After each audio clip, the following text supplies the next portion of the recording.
अभी आप सुन रहे हैं महाकाल म्यूजिक 2 का शानदार प्रस्तुति। महाकाल म्यूजिक 2 का नए नए ऑडियो वीडियो देखने के लिए चैनल को सब्सक्राइब करें और बेल आइकन दबाना ना भूलें। कंधवा पर कावरा उठाई लेगे, बोलबम के नारा लगाई लेगे। कंधवा पर कावरा उठाई लेगे, बोलबम के नारा लगाई लेगे। की सोचै छ सुन गे रानी, पूरी हो जाते सब परेशानी, बोले बाबा पे ढार देबे पानी। पूरी हो जाते सब परेशानी, बोले दानी पे ढार देबे पानी। बोले शंकर भगवान की। अभी आप सुन रहे हैं रुपेश राज की शानदार प्रस्तुति।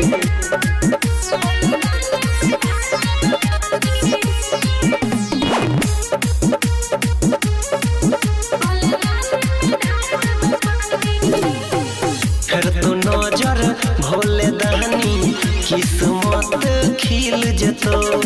भोला चरनिया में सिर झुकइबे, निमन दुल्हा मिल जतो। फिर तो नजर भोले दानी, किस्मत खिल जतो। भोला चरनिया में सिर झुकइबे, निमन दुल्हा मिल जतो। तो फायदा नहीं है तो नुकसानी,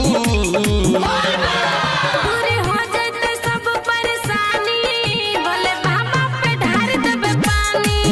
पूरी हो जाते सब परेशानी, बोले दानी पे ढार देबे पानी।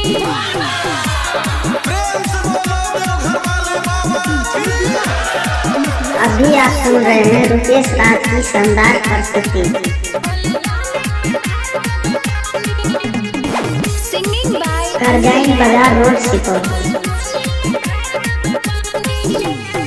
भोला जी के महिमा जानै छै पूरा संसार गे।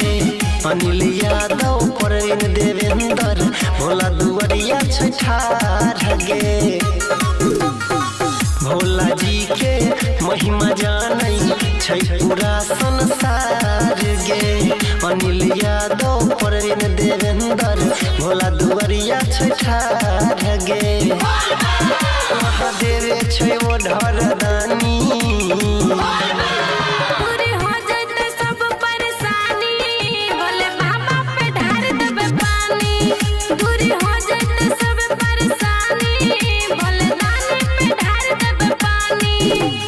कंधवा